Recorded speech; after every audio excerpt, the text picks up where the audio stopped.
nagu deitima ja siis okei. pärast Väga hea, ma oli, salvestan praegu, saab sisse panna.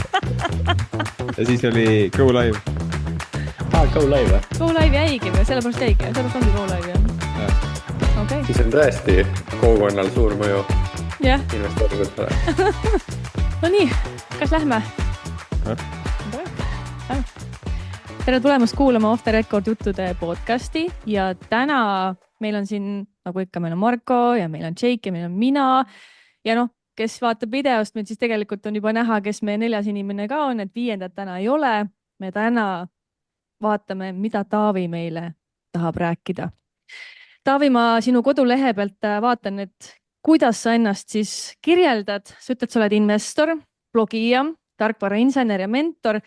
No ma lisaks siia juurde absoluutselt pereisa. Kuidas sa oma teekonda kirjeldaksid, et kuidas sa oled tänasesse päeva jõudnud? Oleneb, kust vaadata, et kui ma võtan, ütleme, oma investori karjääri, et ütleme, kuidas ma selle kaudu siis tänasesse päeva olen jõudnud, et ma olen Saaremaal sündinud. Kui ma käisin põhikoolis, siis mul millegipärast tekkis selline huvi arvutite vastu ja ma hakkasin tegema Wordis kodulehti ja siis ma mõtlesin, et okei, et lahe, teen kodulehte, kuidas ma saan neid teha, ma ei tea, automaatseks, et siis ma hakkasin seda õppima ja juba tegelikult keskkoolis ma tegin oma esimese projekti, kirjutasin nullist ühe veebilehe ja hakkasin nagu oma esimest raha teenima. Et kogu see raha mul küll kulus ära, aga kogemust tuli väga palju juurde ja tänu sellele, kui ma tulin Tallinnasse õppima, siis ma läksin kohe ülikooli kõrvalt tööle. Hinded olid mul ka head, sain igasuguse stipendiume, teenisin raha ja siis mul jäi raha järgi päris palju ja siis ma mõtlesingi, et mis ma selle rahaga nüüd peale hakkan ja sealt ma leidsingi nagu ütleme esimese tee investeerimise juurde ja alates sellest hetkest alates siis ma arvan, et peamine kujundaja ongi olnud investeerimine minu elus, et enamus otsused on ühte või teistpidi nagu olnud sellega seotud. See, ütleme, algus tuligi tänu sellele, et ma olin piisavalt ettevõtlik, mõtlesin muude asjade peale kui tavalised lapsed ja siis olengi täna nagu siia jõudnud. Wordis midagi programmeerida, noh see, ma arvan, pani päris hea baasi, arvestades, et kui sa hakkasid nagu vähe asjalikumaid programme kasutama, siis lähekski aina lihtsamaks, eks ole. Ma mäletan, kui minule koolis tulid esimesed arvutid, need suured kineskooparvutid, eks ole, arvutiklass oli luku taga, sinna niisama ligi ei saanud. Et kuidas sa tunned, et kas Saaremaal jõudis see pigem nagu varem või jõudis see tiigrigi hüppe vist oli selle nimi, et ma võin butšerdada praegu seda projekti. Sellega on tegelikult huvitav lugu, et kuidas mina nagu sinna jõudsin, on see, et mu isal oli maamöödufirma, kus siis töötas ka minu ema ja teised töötajad ja et seda tööd teha, siis neil oli vaja arvuteid ja siis nende juures oligi, ma ei tea, 5-6 arvutit ja peale siis koolipäeva, kui kedagi seal tööl ei olnud, mõnda töötajat siis, kas ta oli kodus või kuskil metsas maad möötmas, siis sain mina selle arvutiga siis chillida, ma ei tea, mänge mängida ja asju uurida. Siis hiljem, kui vanemad juba rohkem meid usaldasid, siis nad lubasid nädalavahetustel ka sinna minna koos venna ja sõbraga. Et siis seal ka mängisime küll enamus aja, aga sealt tuli see huvi nagu neid asju uurida. Ja siis mingi hetk mu isa tegi ühte projekti Rootsi mingisuguse, ma ei tea, kas agentuuri või ettevõtmisega ning ta sai sealt töö tegemiseks laptopi, et see oli nagu üks sükseid esimesi laptop, mis Esimene Eestis. Päris esimene Eestis olnud, aga ütleme minu tutvusringkonnas ja igal pool nagu kellelgi ei olnud neid, aga isa siis sai selle ja siis ta lubas selle peal ka nagu aeg-ajalt teha, et siis mul oli nagu suhteliselt varajane kokkupuude ütleme need arvutitega juba kodus ja mingi hetk, kui seal tööl need arvutid jäid vanaks, siis me saime neid ka koju endale, et selles mõttes ma sain suhteliselt varakult neid asju nagu näppida. IT-spetsialiste peetakse ka pigem sükseks võib-olla, kes on oma ette kuskil urus on ja tegelikkuses ei ole, et see on samamoodi töö, kus sul on vaja tohutut sellist planeerimisoskust, läbirääkimist, plaanipidamist, et kuidas see arvutimängude maailm sind aitas justkui tulevase IT-töötajana? See on hea küsimus, et ütleme et ma mõtlen seda, et pigemalt kogu aeg öeldakse, et et arvutimängud on pahad ja neid ikka ei tasuks üldse, et niimoodi, et sellest vaates. Ma arvan, et need ei ole pahad, et esiteks üks mäng, mida mina mängisin kõige rohkem, on RuneScape. Paljud võib-olla on kuulnud, et see on niisugune siis online mäng, kus sa mängid siis koos teiste inimestega ja seal on ka niisugune tiimitöö ja suhtlemine hästi oluline, et seal ma tutvusin hästi palju erinevate inimestega üle nagu nii Eestist tegelikult kui ka välismaalt ja seal ma päris paljudega ka suhtlema noorena, et see kindlasti aitas kaasa. teine pool, mis võib-olla tol hetkel ei olnud nagu nii nagu suur mõjutaja, aga ma näen nagu enda lapse pealt, et igasugused mängud, kus on vaja mõelda, ma ei tea, disainida midagi, ehitada, et need väga palju nagu avardavad seda lapse mõttemaailma ja oskuseid, et ma arvan, et on olemas head mängud ja halvad mängud, et kui neid häid mänge mängida, siis nendega inimesed arenevad kindlasti väga palju. pluss sa said keele ka suhu, on ju, inglise keele. ma lihtsalt ütleks, et ilmselt vaata, kuna Taavi alustas nagu nii varakult, siis kui te mäletate, siis need mängud, mida siis mängida sai, siis sa pidid olemagi pool häkker, et üldse mänge tööle saada. See on niimoodi, et lähed kuhugi Play Store'i või võtad alla ja alustad mängu, et sa pidid seal 3 päeva mingite asjadega möllama, crack ima ja koodima ja möllama, et võib-olla see toonane mängimine oligi nagu väga arendav tegevus, sest mängu tööle saamine oli juba omaette ehitamise väljakutse. Niisiis, eeldused olid loodud selle jaoks, et IT-tööl edukalt hakkama saada. Me saame väga hästi Eestis aru, et IT-töö on kõrgepalgaliste töö peamiselt ja muidugi seal on palju erinevaid töökohti, et ei ole ainult arendamine, vaid igasugused ametid, mida ma isegi Pipedrive'is ju nägin, noh, seinast seina. Nüüd arvestades selle ameti plusse ja miinuseid, et kas see kõrge palk tasub ennast ära? ma arvan, et tasub ikka, et ütleme, paljud inimesed võib-olla mõtlevad, et näed, et IT-inimestel on nagu palk nii kõrge, samas nad justkui nagu tööd ei tee, on ju. Et ma arvan, et selle peale tasub mõelda nii, et palka tuleks maksta selle järgi, kui palju keegi väärtust loob. Et kui sa võtad näiteks IT-inimese, siis tihti tema töö tulemusel siis luuakse ettevõttele päris suurt nagu väärtust. Et see, ütleme, 1 tund näiteks tarkvaraarendust võib tuua ettevõttele sisse nagu kümneid tuhandeid, sadu tuhandeid, miljoneid eurosid, oleneb, on ju, mida täpselt tehakse. Ja see paneb ka väga suure vastutuse sellele inimesele, et ei ole nagu harvad juhud, kui mina olen midagi olulist näiteks tööl teinud ja siis sa võtad selle mõtte endale koju kaasa, vahest ei tule isegi õhtul und, on ju, sa mõtled selle probleemi peale, üritad mingit lahendust leida, et siis järgmine päev nagu siis seda tegema minna, et ma arvan, et on tasakaalus see, ütleme, palk ja see vastutus, mis arenejatel on. Kristi Saare tegi just palgauuringu ja seal üks kommentaar, mis sinna tuli, oli see, et noortel on tegelikult praegu väga raske justkui IT-s jalga ukse vahele saada, aga et siinurid rahapakkidega visatakse oimetuks, et kuidas sina seda praegu näed, on nii? Ma arvan, et see võib olla küll nii, et aga siin on paar põhjust, et üks põhjus on see, et hetkel ei ole väga suurt, ütleme, survet tööturul, et ei ole väga raske leida uusi arendajaid, kuna majanduses ei ole veel asjad nii head, osad ettevõtted on uksed kinni pannud, siis on, ütleme, häid arendajaid on palju lihtsam leida kui vanasti. See tähendab seda, et ettevõtted siis saavad otsustada, kas nad võtavad endale juuniori, keda on vaja välja õpetada, või siis nad võtavad kohe seeniori, kes on nagu enam-vähem päev ühest juba produktiivne ja loob ettevõttele väärtust. Ja teine pool, mis võib-olla ka natuke on seda turgu mõjutanud, on siis AI tulek, kuna AI teeb päris palju niisuguseid töid ära, mida näiteks juunior-arendaja alguses siis tegema hakkab ja mida ta peab õppima, siis ütleme, see hüpe juuniorist sinna kohta, kus sa oled juba nagu produktiivsem kui AI, on suurem.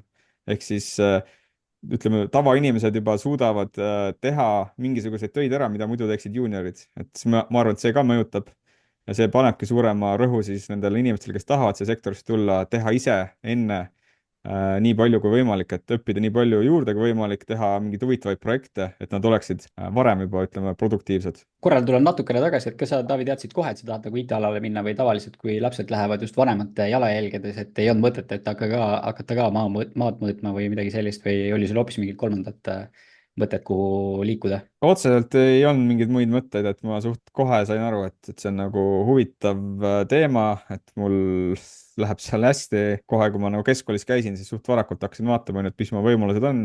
ainuke variant tol hetkel tunduski tulla Tallinnasse IT-kolledžisse, et ja selle nimel ma nagu tööd ka tegin. muid mõtteid ei olnud. vahepeal käis peast läbi mingid a la, et ma ei tea, äkki hakkaks politseinikuks. aga siis mõtlesin, et et ma olen niisugune väikest kasvu ja veits kondine, et ilmselt ei saa hakkama seal, et siis mõtlesin, et lähen ikka IT-sse. Sa pead abipolitseinikuks tulema siis. no vot. sa nimetasid IT-kolledžit, noh, teadupärast ta on nüüd tänaseks juba TalTechi osa, et seda enam justkui ei ole, siis võib eeldada, et sa oled seenior-arendaja, eks ole? Jah. ehk siis sa oled juba piisavalt kaua teinud IT-tööd, seda kõrgepalgalist tööd ja kes on meil ka Off the Record juttude tasulised tellijad, siis nad teavad tegelikult sendi pealt, kui suur on sinu portfell. Ja võime ütelda, et noh, see on ikkagi päris ilus number, mida me sealt näeme iga kuu kasvamas. noh, mõned juhused siin veits, küll ta läheb, hakkab kasvama edasi. Kuidas selle tööl käimisega nüüd on, et kaua siis peaks tööl käima või kui see rahapatakas juba selja taga nii korralik on? kui ma mõtlen nagu enda seisukohalt, siis ma olen endale nagu võtnud sellise lähenemise, mida ma olen juba, ütleme, viimased 2 aastat teinud, et ma üritan elada niimoodi, et palgatööst ma siis katan ära oma kulud ja otseselt portfelli justkui sealt parema ei peaks, on ju, et välja arvatud siis teine ja kolmas sammas. ja siis tänu sellele ma olengi teinud nii, et ma näiteks töötan 4 päeva nädalas, mitte 5 päeva, kuna see palk, mis ma saan 4 päeva eest, katab minu kulud ära. ja siis ma ei saan nagu keskenduda muudele tegemistele, hobidele, selles ütleme siis 20% on mul selle jaoks nagu rohkem aega. et ma arvan, et see on niisugune huvitav viis, kuidas siis seda töömahtu nagu tasapisi vähendada. aga siin on, ütleme, üks probleem on see, et paljud tööandjad ei taha väga niisugust lahendust, on ju, et kus sul töötaja, ma ei tea, käib 4 päeva nädalas tööl, veel vähem 3 päeva või 2 päeva. et näiteks mul ongi olnud mitu töövestlust päris huvitavate firmade juures, kes on Eesti mõttes nagu suht tipud, kelle juures ongi see tööle minek katki jäänud sellepärast, et nemad ei taha selliseid töötajaid, kes siis käivad vähem kui täiskohaga tööl. et on öeldud küll, et okei, et tööta, ma ei tea, aasta või 2, on ju, et siis vaatame, et kui sa oled piisavalt vajalik, siis sa saad selle. aga jah, et mul on nagu katki jäänud need pakkumised sellisel juhul. aga kuidas sa selle saavutanud oled niimoodi? Mille täpselt? Et sa oled endale niisuguse diili saanud, et sa saad 4 päeva käia nüüd tööl? no ma töötan, ütleme, sellises ettevõttes, mis ei ole nagu enam kasvuettevõte, kus on kõik protsessid paigas, sul on tiim, kui sa lähed puhkusele või sul on vaba päev, on ju, siis sul on 2-13 inimest, kes suudavad sind asendada.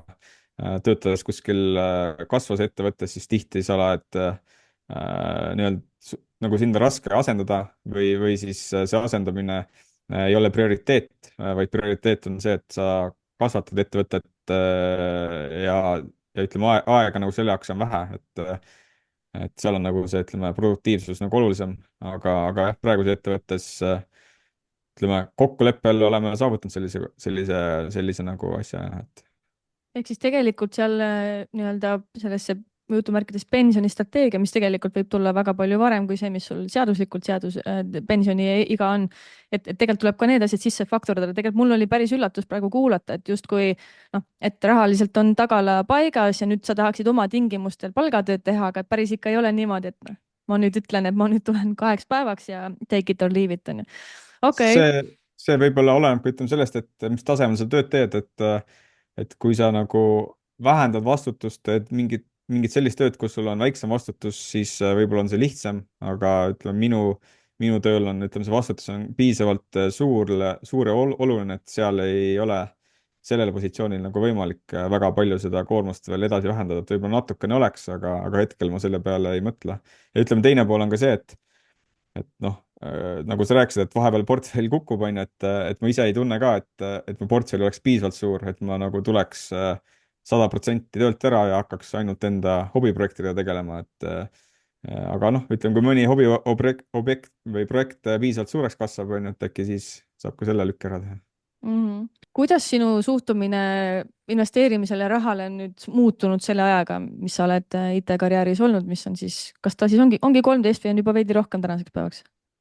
jah, ta on, ütleme jah, kuskil, ütleme teadlikult võib-olla 10 aastat mm? -hmm. investeerimist, et Mm -hmm. aga ütleme, kuidas muutunud on see, et ma järjest rohkem olen ka ikkagi passiivse investeerimise usku läinud. Et ma näen, ütleme enda numbrite pealt, et kui hea siis portfellihaldur ma olen olnud, on ju, et tegelikult noh, viimaste andmete põhjal, kui ma oleksin ainult passiivselt investeerinud, oleks ilmselt portfelli seis parem, kuigi tõenäoliselt mul ei oleks nii palju kogemusi, võib-olla ei oleks nii palju tuttavaid, võib-olla ei oleks selliseid projekte, mis ma täna teen, et tänu aktiivsele, ütleme, investeerimisele avab see ka muid uksi. Ja muus osas ma arvan, et on niisugune tavapärane evolutsioon olnud, et alguses väga palju ei mõtle riskidele, mida suuremaks portfell kasvab, seda rohkem hakkad riskide peale mõtlema. See tuleb muidugi ka, ütleme, kogemusega, et kui sul juhtuvad mingisugused õppetunnid, siis sa analüüsid neid. Et ma arvan, et niisugune tavapärane evolutsioon. aga kuna me oleme siin ikkagi rahateemalises podcast'is mingis mõttes, et siis räägiks korraks nendest investeeringutest, numbritest ka, et me oleme siin maininud mitu korda, et portfell on suur ja kuna ikkagi töölt ära tulla, aga räägi siis, mis sul seal portfellis on ja milline on üldse sinu lähenemine investeerimisele, et strateegia läbi ja põhimõtete läbi? jah, hetkel portfelli võib põhimõtteliselt jaotada kolmeks suureks kategooriaks, et 1/3 umbes on igasugused aktsiad, fondid, 1/3 umbes on võlakirjad ja 1/3 on siis kõik muu. kuigi ütleme, see viimane 1/3 siis varem oli rohkem sinna, ütleme, iduettevõtete ja erakapitali poole kaldu, et siin Planet42 saaga järel on see osakaal tegelikult vähenenud, et aga ütleme, umbes sinna kanti ta on jäänud. Ja ütleme, strateegia on siis olnud selline, et mul oleks portfellis siis selline vundament on siis minu pensionifondid ja muud indeksfondid. Siis oluline koht on olnud ka rahainstrumentidel, mis peamiselt on siis läbi võlakirjade ja laenude olnud. Täna see, ütleme, osakaal natuke väheneb, kuna intressimäärad hakkavad nagu alla tulema ja siis selline iduettevõtted läbi siis Funderbeami otse antud investeeringud ja läbi Superangel 2 fondi on siis selline riskantsem osa portfellist, mis võiks siis pikema perioodi jooksul ütleme, seda keskmist turutootlust lüüa, aga eks siis tulevik näitab, kas see risk nagu ennast õigustab ära või mitte. aga umbes selline ta on olnud, et oleks piisavalt erinevaid varaklasse erineva fookusega ja viimasel aastal või paaril olen vaadanud ka niisugust geograafilist hajutatust, et mingi hetk tundus, et portfell on liiga Baltimaade poole kaldu, et siin seoses geopoliitiliste riskide ja poliitikaga on see risk nagu kõrgemaks läinud, et siis ma üritan hoida ka sellist geograafilist hajutatust, et endal on eesmärk hoida seda umbes, et 50% portfellist siis ei oleks nagu selle piirkonna majandusega otseselt seotud, et umbes seda täna ma enam-vähem suudan ka näidata portfellis, et umbes selline ta on. aga nüüd, kui sa tegid endale selle sissevaate ka, et kui hea fondijuht või investeeringute juht sa oled ja nentisid, et kui oleks passiivselt investeerinud indeksfondide läbi, oleks see portfell olnud suurema netoväärtusega. Et kas selle valguses oled plaaninud ka mingeid strateegilisi muudatusi teha? Et võib-olla see ei pea tähendama kohe, et sa siis lähed mingi osa portfelli kallale ja müüd maha ja hakkad suurelt reformi tegema, aga uus raha, mis portfelli läheb näiteks või rahavoog, mis portfell teenib, et kus sa seda edaspidi suunamas oled ja kas on mingi vaade ka, et milliseks see portfell võiks kujuneda 5 või 10 aasta lõikes? no ütleme jah, sissevaade on tehtud. Peamine probleem, miks võib-olla viimastel aastatel indeksile või suurematel indeksitel on alla jäänud, on ikkagi seotud sellega, et päris suur osa portfellist on Balti börsil investeeritud. nagu te teate, siis Balti börs viimased aastad on külgsuunas liikunud, sama on ka erinevate iduinvesteeringutega, mis pigem on langenud. Täpselt ei teagi, on ju, kas need investeeringud siis mingi hetk taastuvad või mitte. Et selles osas nagu otseselt ei plaani midagi muuta, kuna ma olen arvamusel, et Balti aktsiad mingi hetk ikkagi liiguvad oma ajalooliste keskmiste poole, ehk siis kas hinna või siis suhtarvude poole pealt, et ootan sealt ikkagi kasvu, et seal ma midagi muutma ei hakka. USA ja välisaktsiate poole pealt pigem strateegiliselt vaatangi selliseid indeksfonde, kuhu nagu raha suunata ja siis mingisugused strateegilised investeeringud ka tehnoloogiaettevõtetesse üksikult, mille osas mul on oma mingisugused hüpoteesid, kes siis võiks turust nagu paremat tootlust näidata. ja ma arvan, et võlakirjade osas pigem liigun selle, ütleme, trendiga kaasa, et kui tulevad mingisugused huvitavad pakkumised ja ma saan midagi portfellist välja vahetada, a la kui mõni võlakiri on näiteks järelturul kallim kui pakutav võlakiri, siis vahetan välja, aga muus osas võlakirjade osakaalu ei plaani hetkel suurendada, kuna intressimäärad nagu liiguvad alla, et aga eks ütleme, olukord on selline huvitav, et USA aktsiad on suhteliselt ülehinnatud, et ega see, ütleme, USA indeksite ostmine ka ei tundu praegu väga atraktiivne, aga samas ütleme, kui sa läbi aja hajutad seda, mitte ei osta korraga tervet summat, on ju, ostadki, ma ei tea, iga kuu või mingi perioodi tagant, on ju, siis probleem nagu laheneb iseenesest, on ju, et vahepeal aktsia tõuseb, vahepeal langeb, on ju, aga sina saad ikkagi suhteliselt okei hinnaga. Aga teine võib-olla strateegiline muudatus on see, et iduettevõtetesse otse enam ma ei investeeri, vaid mul on siis tehtud commitment investeerida Superangel 2 fondi, et sinna jätkan ikkagi raha suunamist, kui sinna vaja raha panna ja otse enam neid iduinvesteeringuid ei tee. et ütleme, selline muudatus on ka viimase paari aastaga nagu vastu võetud. aga investeerimisega on alati võidud ja kaotused, et võib-olla räägi siis enda kõige suurem võit siiamaani ära ja enda kõige suurem kaotus ja mis sa kummastki siis kaasa oled võtnud? Ma ei oskagi otseselt mingisugust nagu kõige suuremat võitu võib-olla välja tuua, et ma ei ole nagu numbriliselt niimoodi vaadanud. Pigem on need olnud mingisugused kiired tehingud a la Bitcoiniga vahetult enne suurt tõusu olen ostnud mingisugust langust ja siis järgmine päev, ma ei tea, mingi 30-40%-lise kasumiga maha müünud, et võib-olla need on, ütleme, olnud niisugused kiired suured võidud. aga räägime siis kaotustest. jah, noh, kaotustest on jah, siis kõige suurem kaotus on kindlasti olnud siis Planet 42-ga, kus siis läks nii laen hapuks ja siis ka omakapitali investeering läks hapuks, et või tuli nulli kanda, et sealt on kindlasti kõige suuremad kahjumid paberi peal üle 100 000 euro kokku. Ja siis kindlasti leiab ka muid niisuguseid kohti, kus on siis pidanud kas 50 või 70% investeeringu alla hindama, aga kõik enamus sellised investeeringud ongi seotud iduettevõtetega, osad neist on siiamaani portfellis ja võivad taastuda muidugi. aga Planet 42 puhul siis on ka asi lukus, et sealt enam mingit taastumist oodata ei ole.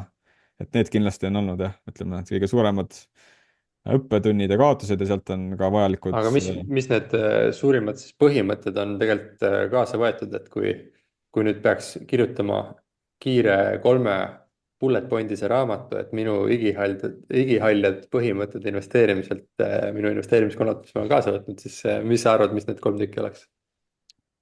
no ma arvan, et kõige tähtsam ongi riskihaldus ja riskihaldus selle koha pealt, et sinna ei tasu teha mingisuguseid järeleandmisi, et Planet 42 puhul oligi, ütleme, peamine õppetund see, et kuigi riskihaldus oli paigas justkui, siis Planet 42 oli nagu erand, on ju, et kuna see üks founder oli enda tuttav, siis ma vaatasin nagu läbi sõrmede riskihalduse koha pealt sellele punktile, et ühe ettevõtte osakaal ei tohiks liiga suur portfellist olla. et see on nagu võib-olla kindlasti kõige tähtsam, see õppetund, et no matter what, jälgi oma neid riskipiiranguid, on ju, et vahet ei ole, kas see on sõber, sugulane või mingi muu põhjus, miks sa nagu tahad selle reeglile läbi näppude vaadata. et see on kindlasti üks. noh, teine on niisugune noh, ütleme traditsiooniline õpe või soovitus, et ära osta kunagi midagi kellegi teise järgi, et neid väiksemaid kaotusi on päris palju olnud, kus keegi Instagramis kuskil paneb mingi graafik, ütleb, näe, vaata, et siin hind on nii alla müüdud, et siin pole mingit muud varianti, et see kindlasti taastub, siis ise ei hakkagi mingisugust analüüsi tegema, ostad ka sisse, pärast aktsia hind kukub edasi, on ju, siis mõtled, et mis ma nüüd tegema pean. et iga kord tasub ikkagi teha enda analüüs, panna paika tees, miks sa ostad seda, ja kui see tees paika ei pea, siis sa oskad õigel hetkel ka sellest investeeringust välja tulla. ja ma arvan, et need ongi need kaks peamist õppetundi, mis ma nagu kaasa võtaks, et ülejäänud on niisugused väiksemad, millega ei ole väga palju ämbrit kolistanud. aga sa oled suht ainulaadne investor Eestis sellepärast ka, et sa tegelikult dokumenteerid enda investeerimisteekonda ja sa oled blogi pidanud juba väga tükk aega. et investeerimine iseenesest on nagu tabuteema, on ju, ja paljud sellest rääkida ei taha, aga sina oled ikkagi tulnud nagu avalikkuse ette ja enda asju nagu jagad, et miks sa otsustasid üldse investeerimisest kirjutama rohkem hakata ja miks sa nii läbipaistvalt enda teekonda jagad? ma arvan, et see algas tollest hetkest, kui kunagi oli Jaak Roosaare rikkaks saamise õpiku esimene koolitus, pärast mida sündis ka Finantsvabaduse Facebooki grupp. ja siis kuidagi, ma ei tea, tekkis niisugune tunne, et võiks ka blogi kirjutada, et ma arvan, et äkki enne mind oli Kristil ja Kristi Saare siis ja Tauri Alasil oma blogid, kus nad jagasid enda investeerimisteekonda, siis mõtlesin, et tahan ka cool kid on the block olla ja enda blogi ka kirjutada. et siis ma midagi hakkasin kirjutama, on ju, ja sain aru, et selline igakuine ülevaate tegemine motiveerib ka ennast nendele asjadele peale vaatama. et kui sellist, ütleme, välist motivaatorit ei ole, siis võib-olla mingi hetk mõtled, et vaatan, ma ei tea, aasta lõpus või ma tean küll, mis seal portfellis toimub. aga kui sa teed sellest ülevaated, mida kõik saavad lugeda, siis sa tahad ikkagi pingutada ja teha seda kvaliteetselt. et ma arvan, et see on üks põhjus, miks ma olen jätkanud seda, kuigi vahepeal on olnud hetki, kus tundub, et sihuke, ma ei tea, liiga üksluine või mis seal ikka kirjutada, et kedagi ikka ei huvita, on ju. aga ma arvan, et ajalugu näitab, et inimestele ikkagi meeldib vaadata, mida teised investorid teevad ja sealt nagu mõtteid saada, et ma arvan, et see on igati olnud niisugune hea otsus seda teha ja jätkata, et enam ei oskagi muud moodi, kui neid ülevaateid teha. aga kas seal mingid riskid ka on, et oled kaalunud mingi hetk, et võib-olla peaks ära lõpetama selle jagamise, et on mingid juhtunud midagi keegi kommenteerinud halvasti või eks me teame, et avalikult jagamisega kaasneb alati ka see kriitikale rohkem avatud olemise risk. eks ikka mingisuguseid kriitikanoote on nagu tulnud ühelt või teiselt poolt, et otseselt keegi nagu isiklikuks väga palju ei ole läinud, et sellist hirmu ei ole tulnud, et oi, et ma pean, ma ei tea, ära lõpetama selle kirjutamise, et mingi hetk ma võtsin vastu otsuse, et ma neid numbreid avalikult enam ei postita, et ma postitasin ainult protsente. et nüüd pärast seda, kui me tegime off the record jutud, siis on numbrid jälle tagasi tulnud, on ju, aga need ei ole siis avalikult Google'ist leitavad, on ju, et ainult need inimesed, kes päriselt asja vastu huvi tunnevad, näevad neid. et ma arvan, et niisugust hirmu ei ole olnud ja ma arvan, et Eesti on üsna turvaline ühiskond, kus niisugust asja teha, et võib-olla mõnes teises riigis võiks nagu hirmu tunda, aga samas me oleme suht väiksed kalad ikka võrreldes siin muude nagu ärimeestega, et ma arvan, et meil ei ole mõtet nagu hirmu tunda. aga lisaks blogi pidamisele, et seal on nagu terve hulk inimesi, kes sind jälgib ja võib-olla vaatab, mis sa teed ja lisaks meie siin, meil on oma punt, on ju, ja on paar veel punti, kus me investeerimisest räägime, et kui suur roll on üldse teistel inimestel sinu investeerimisteekonnal olnud ja kaasa arvatud siis lisaks sõpradele ka nendel samadel võib-olla passiivsemalt lugejatel ja kogukonnal tervikuna? Mhm. No ma arvan, et kõige suurem mõju on kindlasti olnud meie, ütleme, see investeerimissõpruskonnal, kus me siis juba aastaid oleme koos olnud ja investeerimisteemadel rääkinud, et seal kindlasti said paljud minu nõrgad kohad teiste poolt siis välja toodud ja olen neid nõrki kohti siis arendanud.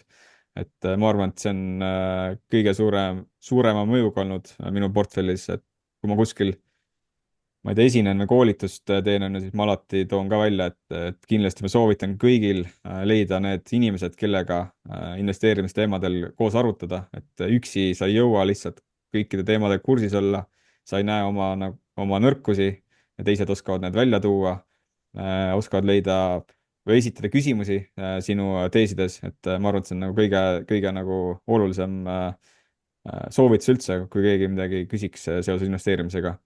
Ma arvan, et ütleme, avalik sihuke tagasiside blogi lugejate või sealtpoolt otseselt ei ole väga palju mõjutanud, et pigem olen kindlaks jäänud nagu enda strateegiale, olen võtnud arvesse nende, ütleme, soovitusi või kommentaare, keda ma usaldan või keda ma tean. et selline avalik pool pigem ei ole mõjutanud, võib-olla olen saanud nagu ideid teiste aktiivsete investorite käest, kes on siis kas meedia vahendusel või enda blogides enda mõtteid avaldanud, et see kindlasti on mingisuguse jälje jätnud ka minu, ütleme, investeerimise arusaamadele ja võib-olla ka otsustele, et kindlasti see on väga positiivne, et on selliseid inimesi, kes on nõus veel enda nagu mõtteid avaldama avalikult, et loodetavasti nad jätkavad ka seda.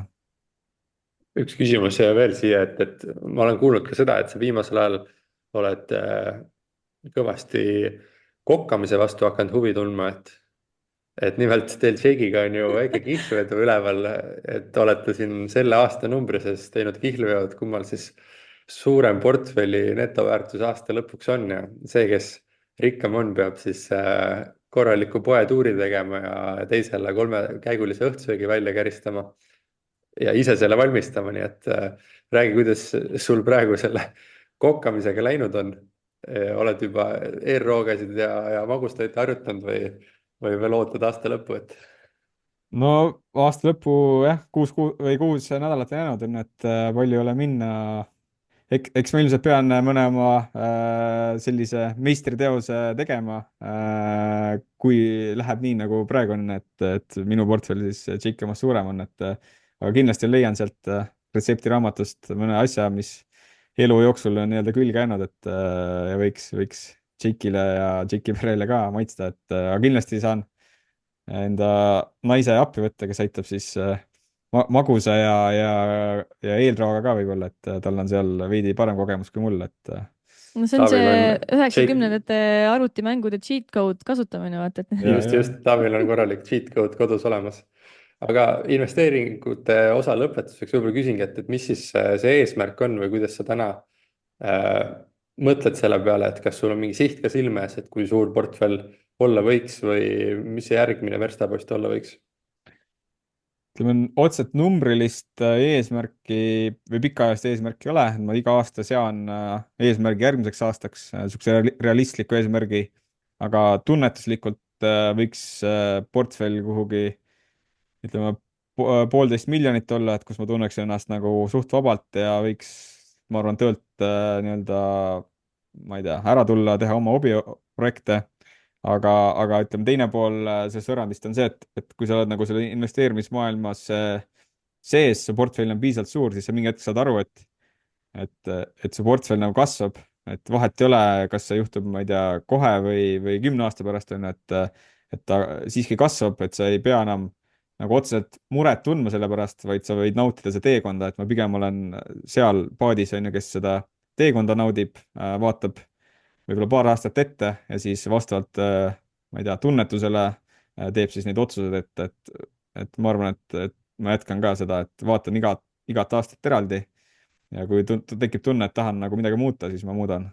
Kui ma siit kuulen, siis mulle tundub, et sulle nagu väga meeldib tegelikult sellele kogukonnale ja teistele nagu tagasi anda, et sa lõid selle finantsvabaduse grupi, et ühendada siis erinevaid investoreid. sa jagad avalikult blogis oma numbreid ja oma teekonda. ja kunagi sa lõid omal ajal Eesti peaaegu suurima sotsiaalse date imise saidi ka, millel oli peaaegu 30 000 kasutajat, et kes teab, siis nimega Go Live on sellel. kuidas sa üldse nagu sihukese asjani jõudsid?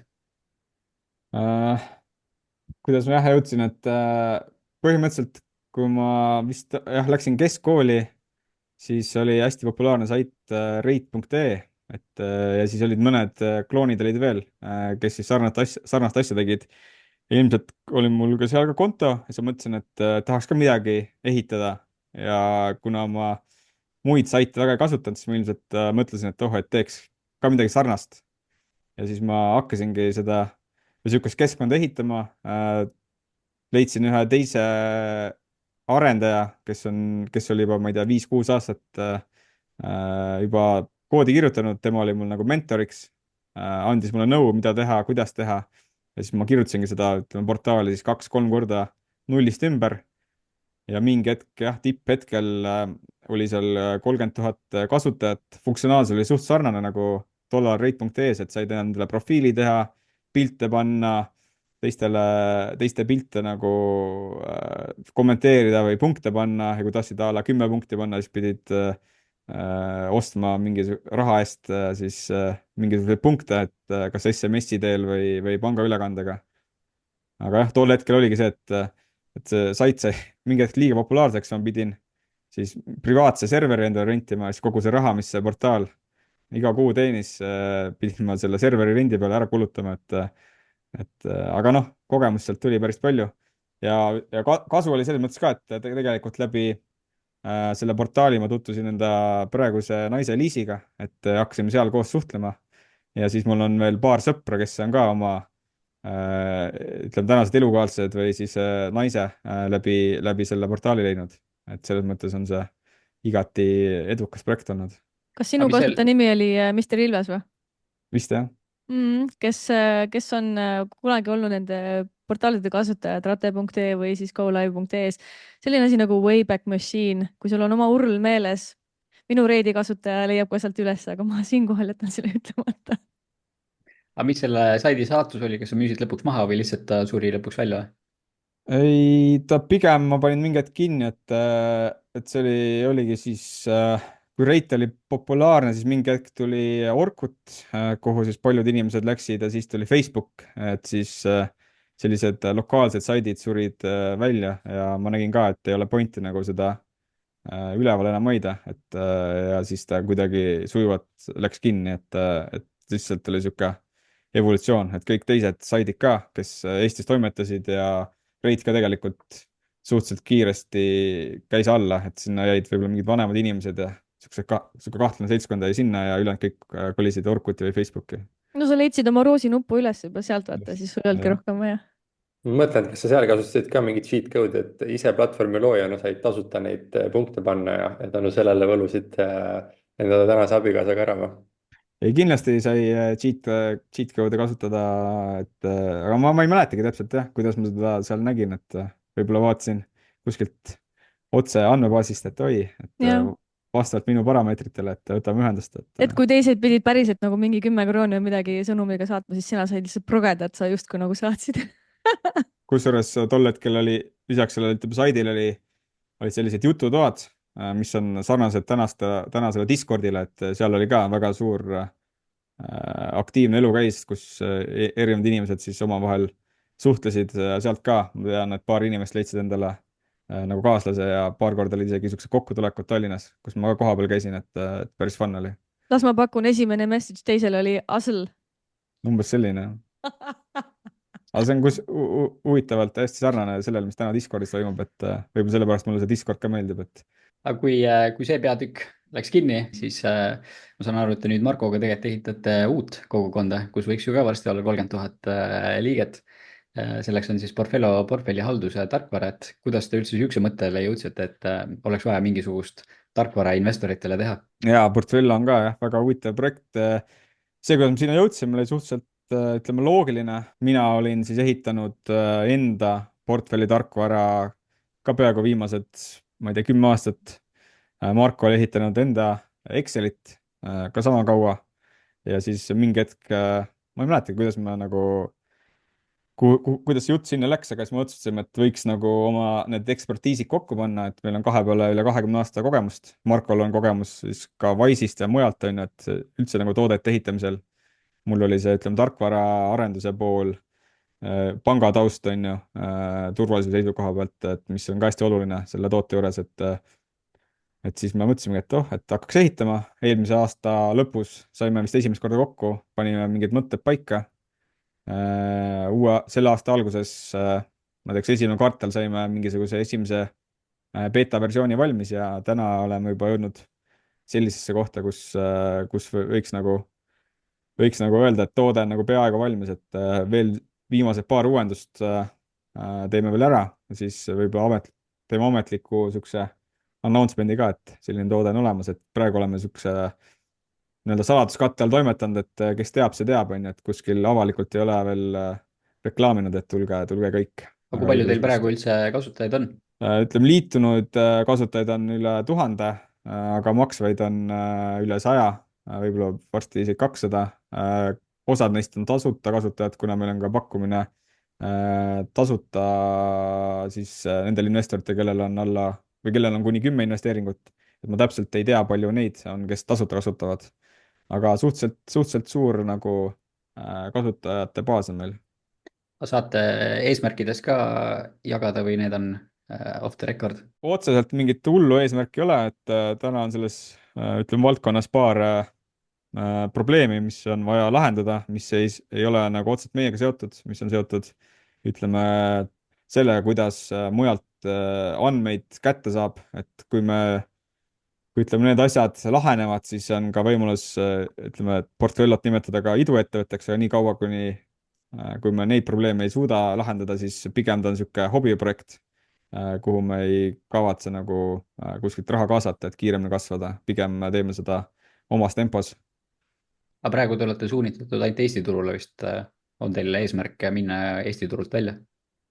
Jaa, et hetkel oleme Eesti turule, kuna me tahame, ütleme, selle toote saada nii palju valmis, et kõik olulised asjad on seal olemas, aga vaikselt taustal töötame ka selle kallal, et saaks pakkuda nagu muudel turgudel, et ja ma arvan, et jah, võib järgmine aasta nagu keskendume rohkem sellele, kui me tunneme, et Eestis oleme kõik ära teinud, mis me teha saame. Aga tänu siuksele haldustarkvarale te näete nagu väga paljude investorite portfelle ja näete neid valukohti, et mis need põhilised siuksed valukohad on investoritel oma portfelli haldamise osas, et ma ise olen enne teie portfello kasutuselevõttu ka samamoodi Excelit kasutanud, et sa saad seal mudeldada ja panna igasugust mingeid valemeid sisse, aga visuaalselt seda genereerida ja nagu ta ei ole nii mugav, et võib-olla Marko on ehitanud siukse 10-20 lehelise Exceli, mis on juba nagu mugavam, aga minu algeline tabel ei ole nii mugav olnud. ei, ma võin kinnitada, et ta mugavamaks ei lähe, et ta läheb komplekssemaks, aga tänu sellele läheb katki ka tihemini või see hooldus on seda ajamahukam, et. Aga ma arvan, et ütleme, peamine mure, mis võib-olla investoritel tekibki, on see, et esiteks on investorid, kes ei oska üldse Excelit ja kes ei tahagi osata, et neil tekitab see stressi, kui nad peavad hakkama mingis keerulises Excelis oma asju kirja panema, et nemad nagu tihti kas kasutavadki, ma ei tea, kas LHV seda vaadet, kus sa näed oma investeeringuid või oma maakleri oma, on ju, et üks seltskond on jah, siis ütleme sellised investorid, kes ei olegi midagi kasutanud ja kes ei teagi, et niisugused tööriistad on olemas. Aga kindlasti ütleme täna portfellos on väga palju selliseid investoreid, kes on nagu Excelit teinud, aga kelle portfell on juba piisavalt suureks kasvanud ja nad tunnevad, et selle ütleme, Exceliga majandamine võtab liiga palju aega või läheb liiga tihti katki, on ju, et siis portfello lahendab nagu need mured nende jaoks ära, ja ma arvan, et mingi hetk, kui me saame, ütleme, selle andmesisestamise veelgi nagu automaatsemaks, siis põhimõtteliselt võiks iga inimene seda kasutada, kuna see on nii lihtne, et see automaatselt tehakse kõik asjad nagu sinu eest ära, et sa lihtsalt pead vaatama seda ja võib-olla mõnda üksikut asja nagu timmima, et ma arvan, et need ongi, ütleme, need põhikohad, mis tekitavad probleeme.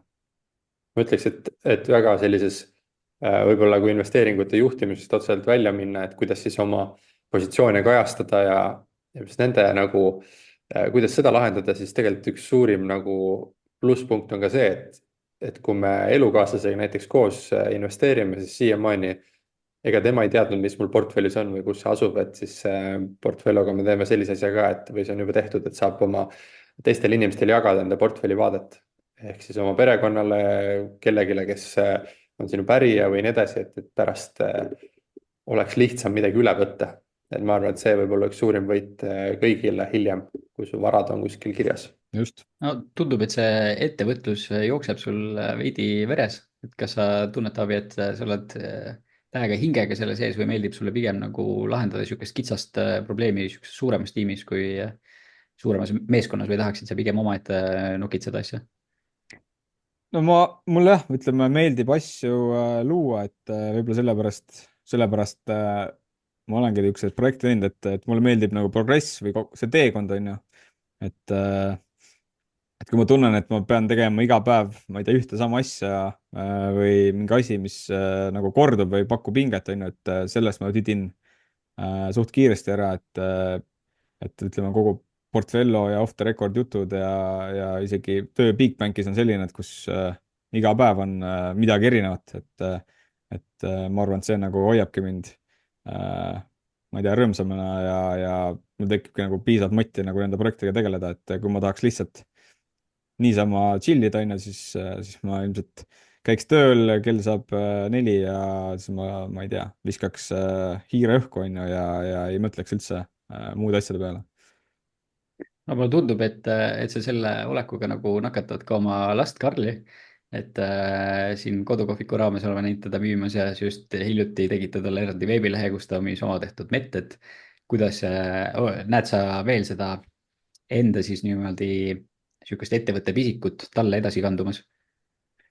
ja kindlasti, noh, pigem on tema puhul probleem see, et tal on nii suured unistused või plaanid, on ju, et siis on vaja teda natuke tagasi tõmmata, et ta mõtleks natuke lihtsamalt, on ju, et aga tal on jah, väga palju ideid, et tegelikult jah, see projekt, mis sa rääkisid, see oli Karli enda idee, et ta tahtis ise müüa siis õunamahla. Tegelikult alguses tahtis ehitada enda õunamahla tehas Saaremaal, et ütles, et ma pean ostma igasugused õunamahla pressid ja purustajad ja muud asjad, et hakkame nagu õunamahla tootma ja müüma, on ju. Siis ma ütlesin, okei, et astume sammu tagasi, et proovime esimene aasta nii, et korjame ise õunad, viime spetsiaalsesse kohta, kus tehakse õunamahl valmis, proovime müüa, vaatame, kuidas läheb, on ju, et võib-olla siis kunagi tulevikus, kui on nii hea äri, et siis teeme enda tehase. Et siis ta oli sellega nõus ja siis me tegimegi, ma ei tea, kas 100 liitrit vist seda õunamahla. Tegime kodulehe, panime püsti, reklaamisime natukene siin Kristiine Facebooki grupis ja enda tuttavate seas. Ja siis tulidki tellimused, poiss ise vastas emailidele, leppis kokku, millal keegi saab järgi tulla või millal me peame järgi minema. Majandas nagu rahaga, hoidis asjal silma peal, et väga hea sihuke projekt, et tänaseks on põhimõtteliselt kõik müüdud, et paar nagu õunamahla seda kotti on energia, et eile näiteks käis üks klient, kes 2 tükki ostis ja pidi talle üle andma, et kogu protsess on nagu läbi tehtud, et alates, ma ei tea, kleepsude tellimusest, pappkastide ostmisest, siis me tegime koos talle veel Exceli, kus on siis kirjas, palju mingi asi maksis, omahind, palju, kui me toodet müüme, kui palju on vaja müüa, et jõuda nulli, on ju. Et siis ta ise seal muudab need numbrid seal ja timmib, et ütleb, et näed, et me peame 2 veel müüma, et siis me oleme nagu nullis. Et selles mõttes on nagu huvitav ja siis lisaks veel laiendasime seda sellega, et küsin, et mis sa nagu selle rahaga teha tahad, et kas sa tahad seda, ma ei tea, hoida kuskil või tahad investeerida, et siis ta vahepeal kasvab, kuigi tal on juba varem portfell olemas, siis ta sai aru, et jah, et seda raha tahab ka investeerida, et siis tulevikus, kui ta tahabki oma seda tehast ehitada, siis tal on nii-öelda rohkem raha, et vahepeal see raha teenib ja siis palus mul selle ka nagu tema nimel siis ära investeerida, et selles mõttes nagu kogu see elutsükkel on läbi tehtud. Loodetavasti tal on seda motti veel ja veel, et iga aasta midagi rohkem ja suuremat teha, on ju, vastavalt vanusele. Selge on see, et sinu panus pereelusse, lapse kasvatamisesse, tööl kogukonnale investeerimises on märkimisväärselt suur. Kuidas sa enda tassi täidad, et ma kindlustusalast artiklit Off the Record juttude blogisse kirjutades sain teada, et lohesurf on Taavi teema. Räägi lähemalt. see on valus teema, et see oli, ütleme, väga suur osa minu elust enne, kui laps sündis. Pärast seda, kuna lohesurf võtab tegelikult väga palju aega, on ju, et kui me näiteks võtame Tallinna, sa vaatad, et tuul puhub, tihti ta ei puhu siis, kui sina tahad, vaid näiteks tööpäeva keskel, siis sa pead sõitma, ma ei tea, pool tundi või tund aega kuhugi randa, kus saab surfata. Seal sa paned pool tundi oma asju püsti, näiteks surfad, ma ei tea, tunnike, 2, pärast pakid kokku 3 tundi, pool tundi, sõidad tagasi tund aega, võib-olla on vaja lohed kuivatada, on ju, et sul põhimõtteliselt ongi pool päeva läinud, on ju, et sul on vaja piisavalt aega, et sellega tegeleda, et siis pärast seda, kui ütleme, pere suurenes, siis on väga raske olnud seda nagu aega leida, et selliseid ütleme, surfisessioone siis teha, et pigem on see jäänud suvesse, et kus on nagu rohkem aega. Olen juba Saaremaal kuskil mõne ranna lähedal ja hetkel ei ole nagu tööaega, et siis nagu surfan. Aga hetkel pigem nagu, mis aitab mõtted mujale viia, ongi a la jooksmas käimine, jõusaalis käimine, orienteerumine, viimane hobi, mida mul meeldib teha. Ja omaette, ma ei tea, ehitamine, nokitsemine, et sellised, ütleme, tegevused, mis aitavad kaasa ja kindlasti suur osa sellest on selles, et kuna ma töötan 4 päeva nädalas, siis üks päev justkui on lisaks, et ilma selleta ma kindlasti ei suudaks neid projekte teha, et see oleks tõesti liiga palju. Kristjan Liivamägi on rääkinud, kuidas tema vahel ei saa isegi kuskil dušikabiinis ennast korralikult avalikus kohas pestud, et kas sul on ka keegi tulnud väga huvitaval kohal juurde, et kuule, et anna mulle nüüd nõu investeerimisel. Otseselt nii populaarne ei ole kui Kristjan, et kuskil duširuumis on nagu rääkima tuldud, aga aeg-ajalt on ikka ette tulnud, et keegi tuleb, tunneb ära ja tutvustab ennast või on midagi küsinud, et aga siiamaani on jah, niisugused sõbralikud vestlused olnud, et keegi ära tunneb, võib vabalt tulla rääkima. Nii et järgmine kord, kui te näete kuskil duširuumis Taavi Ilvest, siis palun väga. See lohesurf muide kõlab täpselt nagu motokross, on samamoodi, sa sõidad kuskile rajale, sa paned ennast varustusse, sa teed oma trenni ära, sõidad tagasi, sul on vaja hoolitseda varustuse eest, et see oleks puhas ja nii edasi. Aga ma saan aru, et sa mainisid ka, et on sul veits küll lokaalsem hobi ka olnud ja kui me räägime investeerimist, siis see on nagu väga riskantne kohati mingites varaklassides, et mõtleks ka, et oma maja ehitamine tundub nagu tohutult suur projekt ja see risk tuleks nagu sisse, et noh, et peresuhted ja asjad, et see on ikka nii suur asi ise oma kätega maja ehitada, et räägi sellest meile veidi lähemalt. Et on jah, niisugune projekt on käsil Saaremaal, et idee tuli, minu arust tuli siis umbes, kui see koroona äkki tuli ja tekkis mõtet, et võiks ka endale nagu ma ei tea, mingi maatüki või mingi asja osta, aga siis mõtlesin, et et mis ikka nagu raha kulutada. Siis mõtlesime, et küsime vanemate käest, et kas nad lubavad oma nii-öelda suvila krundile nagu mingi maja ehitada. Nemad olid nõus ja siis võtsimegi vastu otsuse nagu koos siis perega niisugune väike, ma ei tea, suvemaja, talvemaja ehitada, et aga point oli siis selles, et tahame nagu kõik asjad ise teha, et ei osta mingisugust teenust otseselt sisse, kui väga just ei pea, on ju.